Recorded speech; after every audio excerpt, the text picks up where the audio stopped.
This brings us to the keynote speech for our event today, a very exciting individual with a very important and entertaining message for all of us to hear. We are honored today to have with us Michael Hingson. He is a New York Times best-selling author and international lecturer. Many of you have heard of Michael, and those of you who haven't, this is the reason he is prominent. Michael, blind since birth, survived the 9/11 attacks with the help of his guide dog, Roselle. His guide dog today is Africa. Today, Michael does much more, though, than simply recount his harrowing experiences and his survival in 9/11. He continuously explores the broader lessons of his life and experiences while inspiring and motivating others. He is an authority on assistive technology and an advocate for empowering people with various abilities. He teaches organizations how to move from a corporate culture of diversity to a corporate culture of inclusion, which draws upon our strengths rather than our differences. As an aside, Michael's book will be for sale for all of you to get outside in the lobby at the volunteer desk, so make a note of that, and we'll remind you of that later. Ladies and gentlemen, it is a great honor, a privilege, and very exciting for all of us today to have Michael Hingson with us. Please welcome Michael Hingson. Thank you, sir. Wow. There we are. Entertaining, wow. That's a lot to live up to. Well, let me begin by introducing you to my colleague. And for those who can't see her, let me introduce you anyway to my guide dog, Africa. Affie, come here, come on, up here, come on. Good girl. This is Africa. Africa is a 6.5-year-old yellow lab. I get all the kisses, it's great. Africa is a 6.5-year-old yellow lab, and I'm really pleased to have her. We've been together working for almost 5 years. It will be 5 years in November. Well, gee, I was told I should come up, and Elizabeth said, you don't have a lot of time. You know, you have enough time to tell your story, but you don't have a lot of time.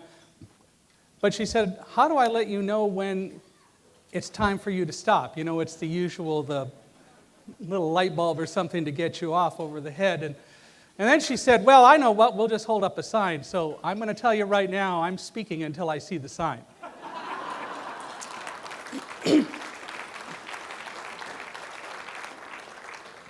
So we're either going to have a religious miracle, and it's going to be fairly short, or as I've been known to do, I can speak for a while.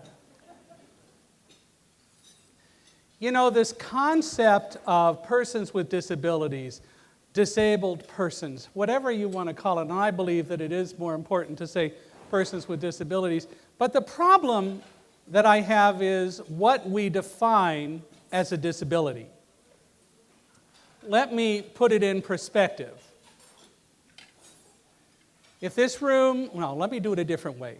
If we were conducting this event in Penn Station in New York, for example, and the lights went out, there would be no windows, and then who would be the persons with disabilities? And the reality is, the only reason that all of you who have eyesight, the only reason that you don't regard yourself as a person with a disability is that Thomas Edison invented the electric light bulb, which allows you to have light most any time you want. The reality is we all have disabilities. Some of us do well in politics. Some of us are in politics, and most of us don't regard them as doing well. I think our governor in Missouri does well. Give him another round of applause. There are a number of people in Washington, however, who sort of make you wonder about what the job qualifications really are. But we won't go there today. Not much. But the reality is that we all have challenges in our lives. I recently watched the movie Lincoln, and I think that Daniel Day-Lewis put it very well when he was talking to some telegraphers in a room thinking of sending a message to General Grant regarding meeting delegates from the Confederacy. And still weighing very heavily on his mind was the concept of how do we get a legislation passed that would turn into a constitutional amendment to completely and for all time eliminate slavery? And he reminded himself and the two telegraphers of the words of, I believe it was Euclid, who said, when two things are each equal to something else, everything is equal.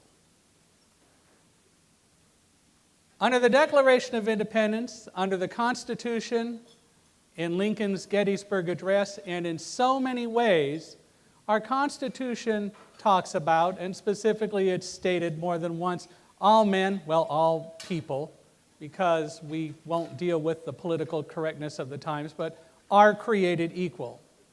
It doesn't distinguish between persons who have what most regard as a disability and other persons. Everyone is supposed to be equal, or at least created equal. So if we're all created equal, then where does the inequality really lie? Where does the fact that one has a so-called disability over someone else, where does that come in? That means it comes in after the Creator, which means we're making it happen, God didn't. And I think that's important. I think it's important for us to recognize that disabilities are, in fact, of our own creation. And when I talk about blindness, by the way, I want to make it really clear. I'm really referring to all disabilities because I don't believe that there is really a difference. Yes, I happen not to use my eyes to see things. And so as a result, I don't use my eyes to drive a car. And given the way most people I ride with drive cars, and given most other people on the road who drive cars, I'm perfectly glad not to do it. Go look at the statistics of any insurance company in the world, and I guarantee you 100% without a shadow of a doubt that you will find that fewer blind drivers have accidents than sighted drivers. So let's make it really clear who's better. But blindness, being in a wheelchair as my wife is, it's great, she reads, I push. It's a marriage that's great, made in heaven. I always think she's got the cutest wheels in town, so. And I tell her so, and she turns red. But hard of hearing, whatever the case, we're really all the same. Race, gender, sexual orientation, I don't believe it is my right to judge. We are all created equal. In reality, no matter what, we're all supposed to be equal. But you know what? The Supreme Court has, for example, handed down several decisions that say that persons with disabilities are not equal. Take the case of Buck versus Bell, back in 1929.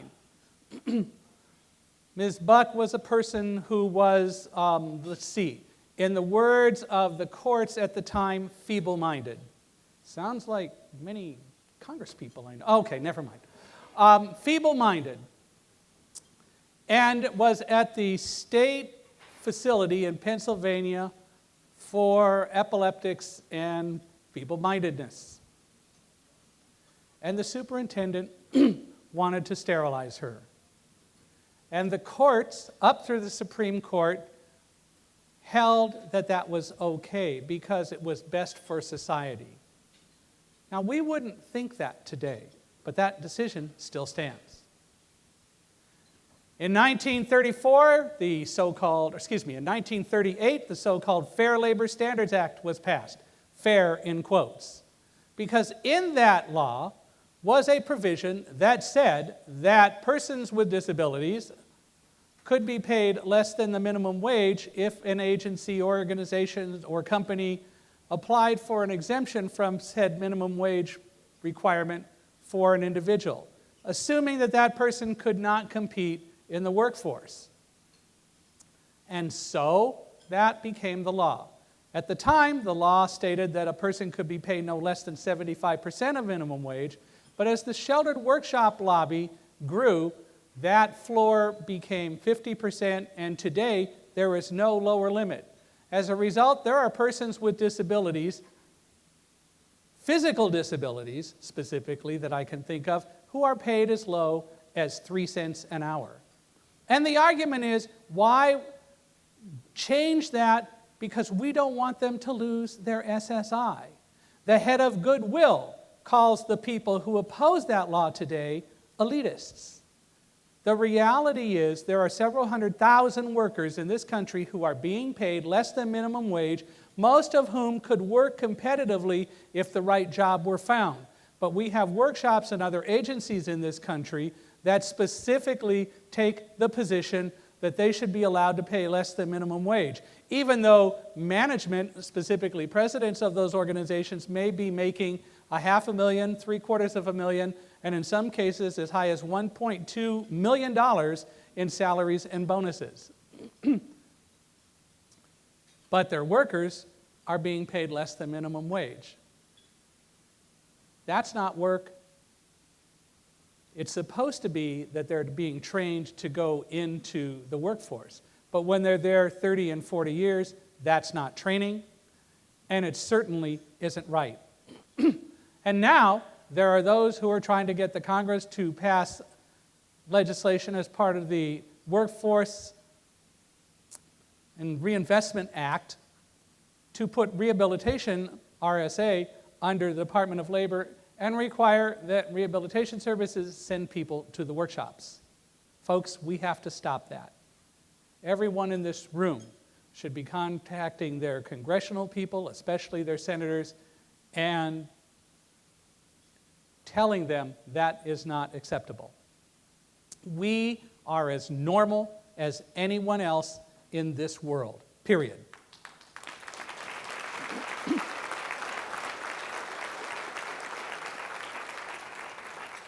50 different organizations relating to persons with disabilities and the President's Council, National Council on Disabilities, all oppose keeping disabled persons with disabilities, anyone who is different, keeping them under that law. All of those organizations specifically say Section 14C of the Fair Labor Standards Act is wrong. This is the time to change it. We have to be the ones to lead the charge. So Bill said that I was in the World Trade Center on September 11th, 2001, which I was. And I escaped. Soon after I got out of the tower, within a couple of weeks, I was at an organization speaking and talking about persons with disabilities and talking about my experiences. And I heard at that meeting that there was serious discussion in New York City about passing legislation to mandate that no person with a disability should be allowed to work above the first floor in any building in the city because some persons with disabilities perished on 9/11. Now, I will tell you that I stood up and said, I think it's a great law. I think we should pass it. Only one small amendment. If that law is going to pass, there also ought to be a law, there also ought to be a provision that states no building in New York City will be more than 1 story tall because otherwise it has a better chance of being hit.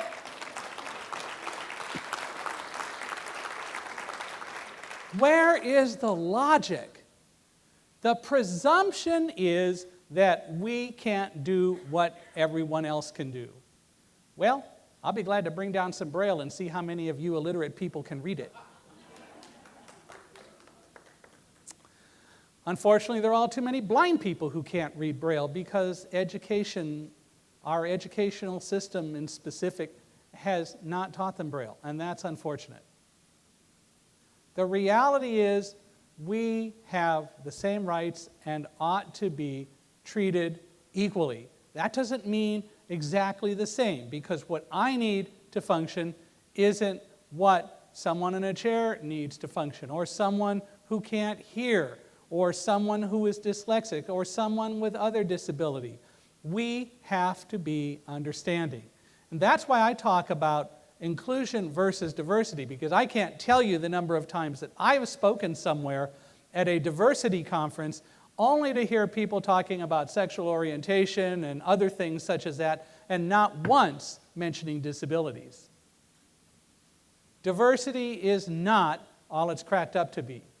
We need to move to inclusion. Either you are inclusive or you're not. The reality is, if you are not inclusive, then you ought not to be invited to the table. And if you are inclusive, you can't leave anyone out. You can't even say, as far as I'm concerned, oh, we're partially inclusive. No, you're not. Then you're not inclusive. It's black and white, just to use the modern terminology. Either you include everyone or you do not. Either you understand, you're willing to accept, and move forward accordingly, or you're not. The whole person symbolizes that in every way, shape, and form, and deserves all the support that everyone in this room can give it. And I'm going to say it again, but I'm going to start now. You have donation envelopes on your table, and I hope that you will all support this organization. By the way, if you don't do that, Africa is going to call about 300 of her friends. We know where you all live, and they're going to visit your lawn at 3 in the morning. So if I were you, it would be much better to make a substantial contribution today. But look, in all seriousness, it's a constant battle. And I realize why we're viewed as different. I realize why people don't view us as, quote, normal. It's education.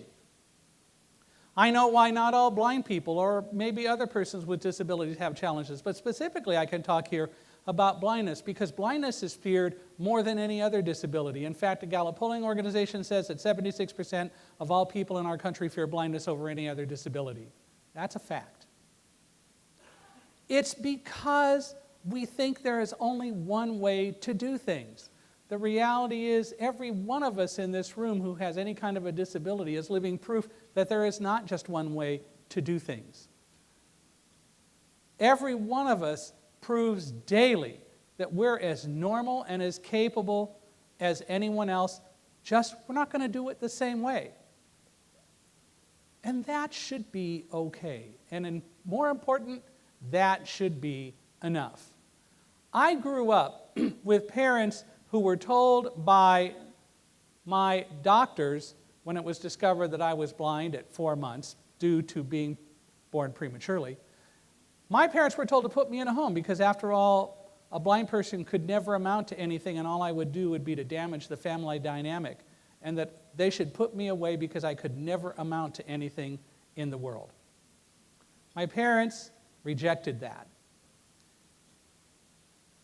My parents said, no, we're going to take him home. I think the terminology was a little bit more strident, but no, we're going to take him home and he's going to grow up like any other kid and he's going to be held to the same standards as every other kid, especially my 2-year-old brother.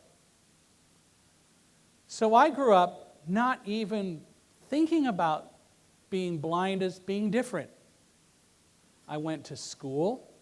The first time I faced discrimination was in high school when the superintendent of my school district decided that I couldn't take my guide dog on a school bus. I got my first guide dog at 14.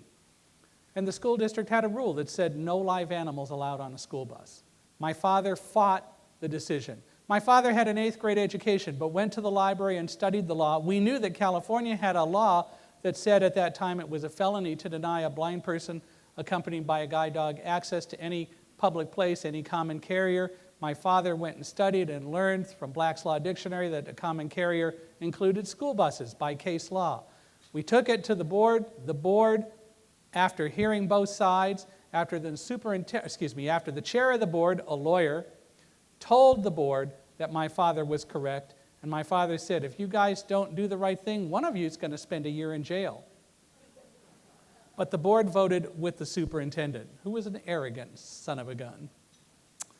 My father wrote to the governor in Sacramento, and Governor Edmund G. Pat Brown, let's set the record straight and give credit where credit is due, a Democrat. Governor Brown, well, we don't know what Governor Brown did. All I know is that the superintendent was called to Sacramento, and the next week I was back on the bus. The lessons I learned from that was that I was different, and I was going to be treated differently, and I probably had to do some preparing, although I had no idea how at the time. I learned later from a lot of friends of mine who were blind, part of the National Federation of the Blind, the world's... Go ahead. the nation's largest and oldest and world's oldest organization of blind persons in the country, I learned a lot about how to deal with discrimination and to understand the nature of it and where it really fitted in society. But I also learned, and this I was also able to carry on in work with the National Federation of the Blind and in my own life, that you could fight City Hall and win, and did so. We did.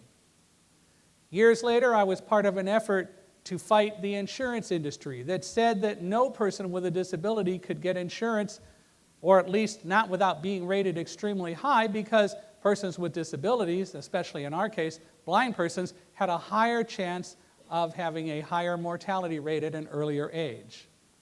When the insurance industry in the late 1970s and early 1980s was challenged about that and said, show us your statistics, because insurance companies are supposed to do everything based on actuarial statistics, doing mathematical modeling and calculations, and evidentiary data, and the insurance companies make all their decisions based on that. Well, as it turns out, not one single insurance company could show even one piece of evidence that disability in of itself meant a higher chance of dying earlier than anyone else.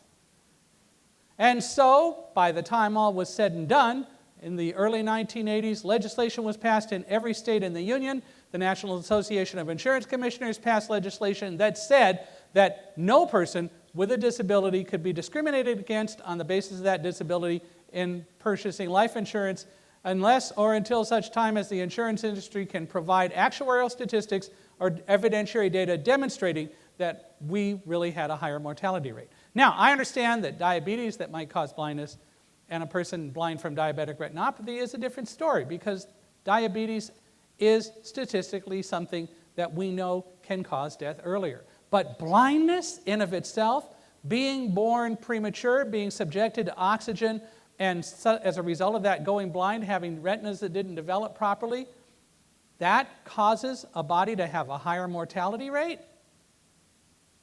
Or a woman whose mother had a kidney infection and so as a result, her daughter, when she was born, had scar tissue on her spinal cord, or perhaps it was from a breech birth, but scar tissue on a spinal cord, by definition, means a higher mortality rate? I don't think so.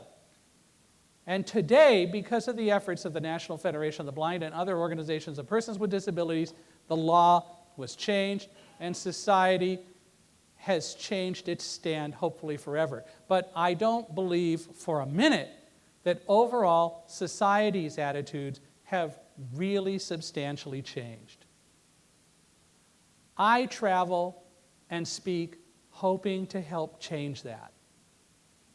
I grew up, as I said, believing I could do whatever I chose to do and wanted to do because my parents taught me that.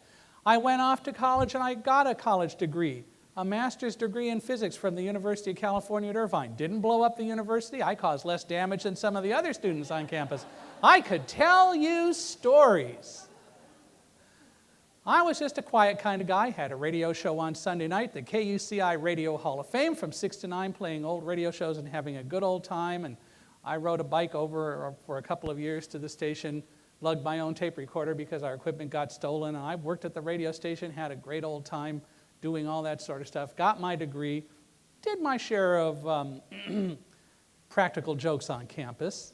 But I wasn't the destructive soul. I used to get a friend and we would drive around the campus, especially hunting down the UCI police people and driving past them and driving all over the campus. We usually had a parade when I drove. It was great. All the police people knew me. We had a lot of fun with it. So I was known for that on campus and, didn't have an accident once, but what can I say? But I believe that although I might do things differently, I could still do them. And it was abhorrent to see any time people being denied the same opportunities. I know a lot of people didn't grow up or develop the same mindset that I do, but our society hasn't encouraged it. If I were to talk, and again, I got to be a little bit specific about blindness here. If I were to talk about what blindness really is all about, If I were to describe to you the true so-called handicap of blindness, it would be the lack of information availability. It's not that I can't see, it's just that people think there's only one way to display information, and that's visually. And so a lot of information doesn't get to me. Sometimes it's getting easier with the internet and so on. Sometimes it's easier using now an Apple iPhone, and I can pull this thing out and do a lot of things with it. But there are still many apps that are inaccessible because Apple, while it made products accessible in of itself, hasn't mandated true accessibility in the App Store. And that is unacceptable. It's really about information. Now, I know my wife's situation is somewhat different. She has access to a lot of the information that I don't, but she doesn't have the same access to facilities that I somewhat do. We all have challenges. And there are sighted people who have no physical disability who walk around and don't see what goes on around them. And that is as much of a handicap when someone doesn't observe.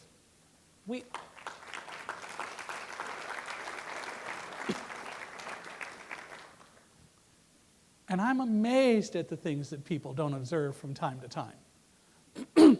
But we all need to live in the world together. Every day, starting in 1996, I took a train to New York City and went to the World Trade Center or buildings around it or other parts of the states, the tri-state area, selling, managing sales forces specifically, helping my sales teams do what they needed to do in order to be successful at selling, and we always overachieved our goals. On September 11th, 2001, I was supposed to be in the office conducting some seminars. My staff was out working. I had done something unusual as soon as I started working in the World Trade Center, moving back from California in 1996. Whenever I walked into the building, I went, you know, I know we had these bombers that did this stuff back in 1993. What am I going to do if there's another emergency in the World Trade Center? How am I going to get out?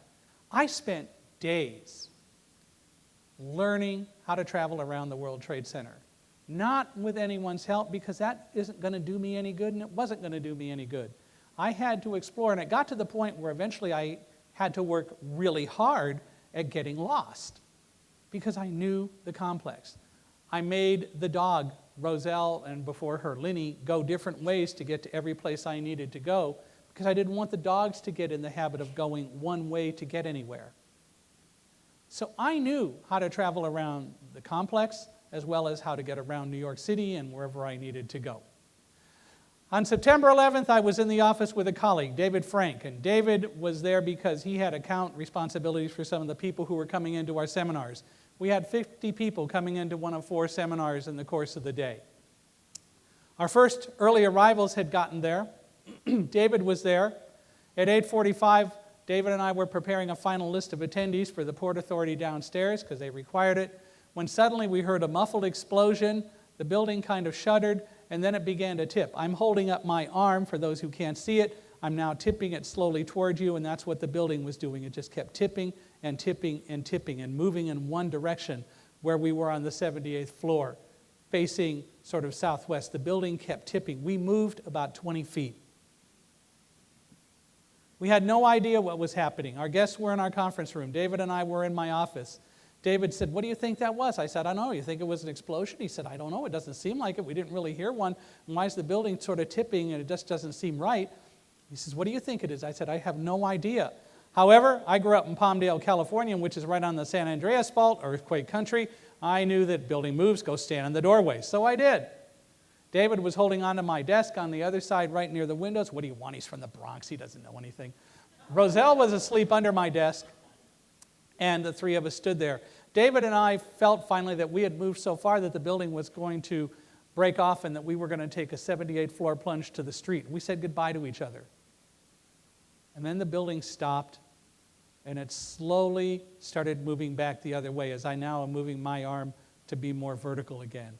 It slowly moved, and I let out my breath. I didn't even know I was holding it. Finally, it got to be vertical. As soon as it did, I went back into my office, and I met my guide dog, Roselle, who, by the way, was my 5th guide dog. Roselle and I had been together since November of 1999, so for 22 months. I met Roselle coming out from under my desk. I took her leash. I told her to heel, which meant to come around on my left side and to sit, which is exactly what she did. And I have Africa sitting next to me for those who may not see her. So Africa is sitting just like Roselle did when she was at heel. And about the time she sat down, the building suddenly dropped straight down about 6 feet. Now today we know why. Want the physics? Well, those buildings were actually built like big springs. They were constructed to sway and move around in windstorms and in case an airplane hit them, because one hit the Empire State Building in the 1940s. And so the building, as it bent, stretched out the expansion joints, and then it became vertical again, so when it dropped 6 feet, the expansion joints were going back down to the normal configuration. See, there really is an explanation. Didn't think so, did you? So the building dropped straight down. Roselle was sitting there wagging her tail, yawning, what woke me up. And after the building dropped, David turned and looked out the window and started suddenly shouting, "Oh my God, Mike, there's fire and smoke above us. There are millions of pieces of burning paper falling outside the window. We got to get out of here right now. We can't stay here." And I said, "Slow down, David, we will." No, we got to get out of here right now." I said, "No, slow down. You don't understand. There are millions of pieces of paper falling outside the window." I could hear debris falling outside the window. Our guests began to scream. They started moving toward our exit. I believed David when he saw a paper that was burning falling outside the window, and I could believe him when he said there was fire and smoke. I didn't smell it, but I believed him. And I still said, "Slow down. Don't worry about it, David." No, we got to get out of here right now." "David, slow down." Our guests continued to scream and move toward our conference room exits going to the outside. So you got the picture? The sighted guy's seeing all this horrific stuff and the blind guy's saying, "Slow down." But David wasn't observing. David wasn't observing what I was. Come here, Africa. I'm sorry. I know life is hard. David wasn't observing that I had a dog sitting next to me, just like Africa is sitting now, not giving any indication of being worried. You've seen stories or read stories or heard stories about persons who were saved by their animals, who smelled smoke and so on and got out of buildings. Roselle wasn't doing anything to indicate any of that. She was sitting there bored like Africa is sitting there now. And that told me that whatever was going on wasn't so directly affecting us right at that moment that we had to panic and evacuate in an emergency way. Roselle and I, every guide dog I use and I, Africa and I work as a team. It is all about teamwork. We each have a job to do. It isn't the dog leading the blind person. It's the blind person directing the dog and then the dog walking to keep us safe. But the dog doesn't know where I want to go, and I don't want the dog to know where I want to go. That's not her job. That's my job. That's another way of saying the dog is not the brains of the outfit. The dog's job is to be a guide dog, to guide, to keep us safe. I have to give the commands that direct us where we go. How do I do that? It would take a lot longer to tell you than we have now. Suffice it to say, with the proper information, it is absolutely doable anywhere, anytime. So I knew, based on what my dog was doing, that we weren't in imminent danger, although David certainly was seeing stuff that was not stuff I wanted to hear. But I knew that we could work to at least get to the stairs and start down, and so we did. I got David to get our guests to the stairs, then we started down. We got about 10 floors down the stairs when suddenly we heard from above us a voice that said, "Burn victim coming through, move to the side of the stairs." We did, and women passed us, very badly burned, surrounded by other people, and continued on down. We got down a few more floors and heard it again, "Burn victim coming through." Not sure if it was the same woman or not, but some people said she was even more badly burned than the first person, so who knows. But very badly burned over the upper part of her body. A few minutes later, we were going down the stairs, and a woman near us on the stairs stopped and said, "I can't breathe, I can't go on, we're not going to make it out of here." And about 8 or 9 of us stopped and surrounded her and literally had a group hug right there on the stairs and said, "Come on, you can keep going." Roselle was giving her kisses, and I encouraged her, and other people encouraged her, and she kept going down the stairs. Then a few floors below that, David shouted, "Mike, we're going to die. We're not going to make it out of here." And I said, "Stop it, David. If Roselle and I can go down these stairs, so can you." I have a secondary teaching credential. I took teacher how to yell at student 101. It's a course, right, teachers? You know, they talk about the look. And I tried to teach every teacher I knew when I was growing up, who gives a hang about the look? Make my day and try it and see if I recognize it. It's teacher yell 101 that works. So anyway, David then did what I think is one of the most remarkable things, and I think one of the most heroic things, although he gets no recognition for it. He left me and walked a floor below me down the stairs and started shouting up whatever he saw. Hey, I'm on the 48th floor. Everything is clear here. I'm going to stay down a floor below you, Mike. I'll let you know what's going on. It wasn't that he was helping me, although, I mean, it was great to hear that information. But you know what he was doing? He was acting as a beacon for all those hundreds or thousands of people in the sound of his voice, either way, who could hear him say, hey, I'm at the 47th floor. Everything is good. 46th floor, 45. I'm at the 44th floor now. This is where the Port Authority cafeteria is. Not stopping. 43. Meanwhile, I was upstairs encouraging Roselle and concentrating on her because I knew that if I started sounding nervous, she was going to be nervous. And so we kept going down the stairs, and I said, good girl, and encouraged Roselle, past lots of people as we went down. And finally, we met the firefighters on the 30th floor, the first responders coming up, interacted with them a little bit, continued on down the stairs, and finally made it to the bottom. There is such a lot more to tell, but I know we have a limited amount of time, so seriously, that is all in our book, and I hope that you'll get it. But suffice it to say, we interacted with the firefighters. There were 50 of them that passed us, men and women. We asked if we could help. They said, no, your job is to go down and get out. Our job is to deal with what's going on up there. They truly are the heroes of 9/11. And you know what? I want to take a moment and ask you to do me a favor. I want to honor them, but I never do it with a moment of silence. And I've talked to lots of firefighters about this and police around the country. Would you just take a moment and help me celebrate the lives of those people, even though we lost them way too soon? Would you give a round of applause for the heroes of 9/11?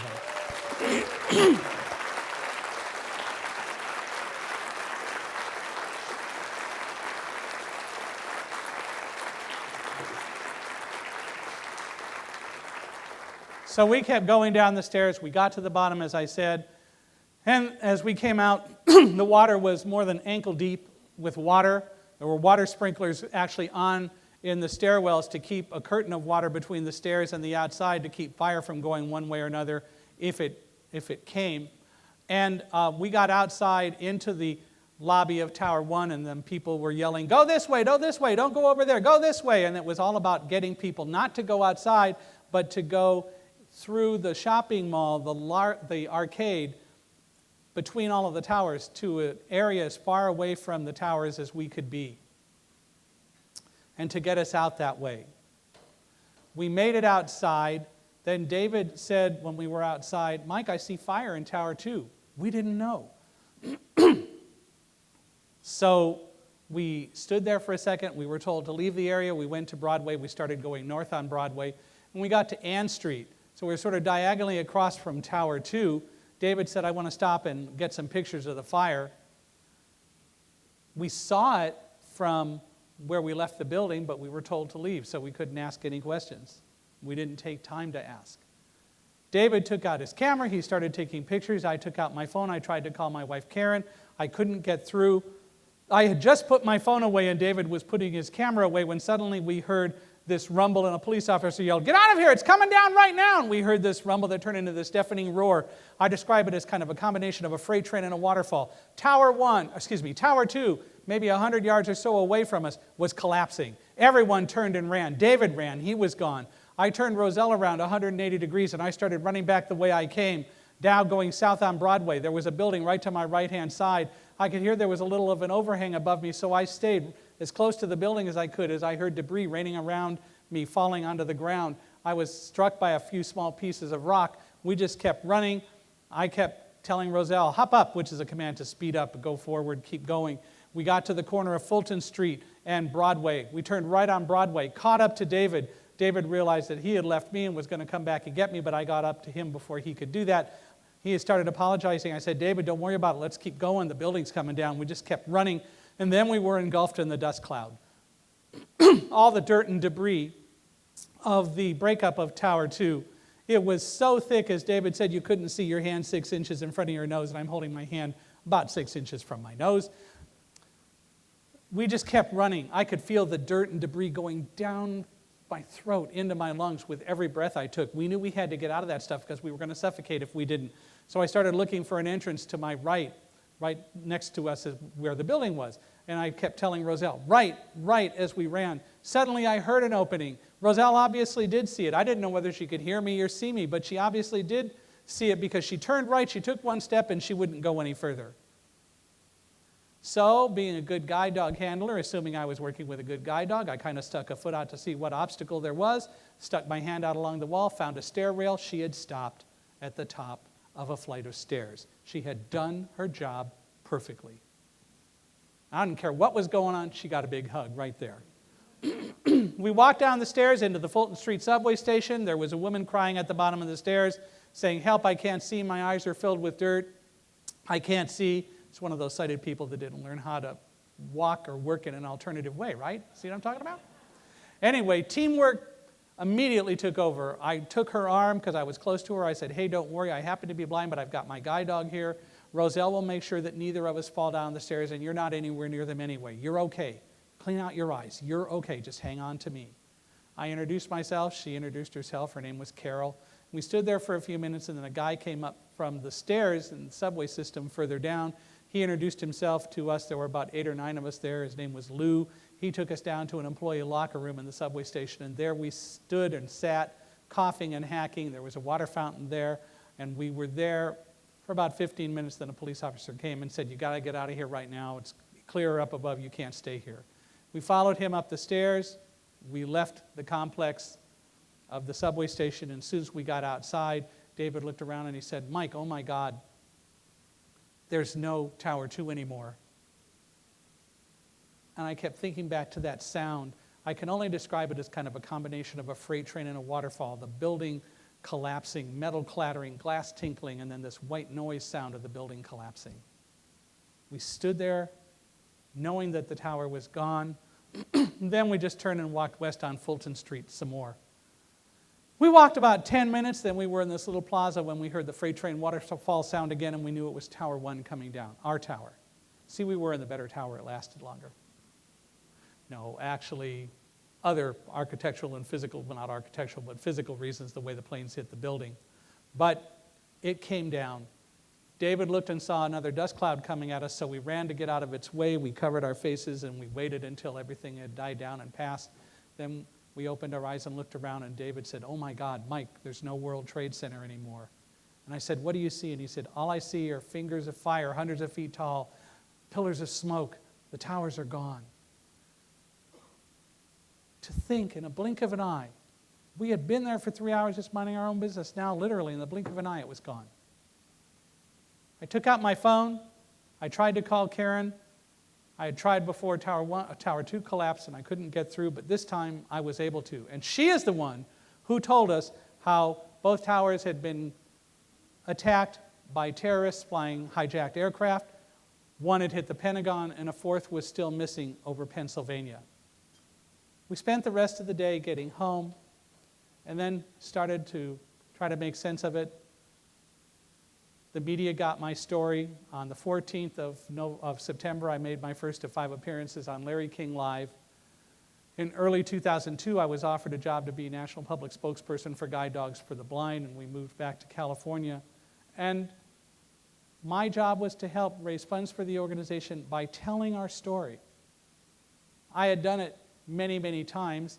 Ironically, I don't pick on the media anymore, Phil, because the media, no matter what people say, asked me every question imaginable. Actually, lately I've heard a couple that no one ever asked. But the bottom line is that made me talk about it. That made it possible for me to learn how to move on from it. And I still know people who can't talk about it. But by the way, Shannon, are you in the room? Oh, good. I want you to say, if you doubt anything that I've told you today, Shannon Loy, will you stand up? Shannon and I passed each other on the stairs going down on 9/11.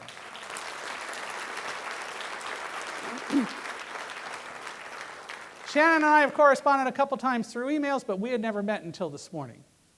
But there's a witness, Your Honor. So we traveled and speak about it. I've been traveling now and publicly speaking about 9/11 and talking about things like what we've talked about today since 2001. And I am here to tell you that if what happened to me means anything, it's that any of us who happen to have a disability might and ought to be anywhere any of the rest of you are. You're not any better. William Lloyd Garrison, the very famous abolitionist, back in the 1840s, wanted the Grimm K sisters to join him in his fight about abolishing slavery. They were very famous abolitionists. They were also suffragettes. And people started criticizing Garrison. His team said, "How can you do that? They're going to take away the focus from what you're fighting for, and they're going to talk about suffragettes and women's rights to vote, and that's not relevant here." And Garrison's remarks back are the best that I can give you to say why I believe as I do. Garrison said, "It's all the same thing." It doesn't matter what. When one of us is not treated like the rest of us, no matter how it's different, it really is affecting all of us. We need to move forward. We need to be truly inclusive. We need to understand what that means and accept the responsibility. And not doing so for any individual in this country ought to be totally unacceptable. Not paying minimum wage is wrong. Denying jobs to persons with disabilities is wrong. Allowing the unemployment rate among persons with disabilities who can work, allowing that rate to stay at over 70% is wrong. We need to change it, and we need to change it now. So I invite you to work with me, to work together, and help us all change what it means to be a person with a disability in this country. And if any of you know any other places where I can speak, I am glad to help. But if you want to help make this better for all of us, because it will help society as a whole, then please, I really do urge you to support the whole person. Use those contribution envelopes and help this organization continue to do what it's doing, to continue to make living and opportunities better and more abundant in Missouri for persons with disabilities. You can do it. You are the ones who have to do it. Please make it happen. And again, I do invite you to buy copies of Thunderdog. Maybe that will help inspire you too. We're selling them. Every book is autographed, and it also has Roselle's paw print, potographed. We got the paw print 6 days before she died, and every book has them. Help us all make a difference by making a difference yourself. Thanks very much.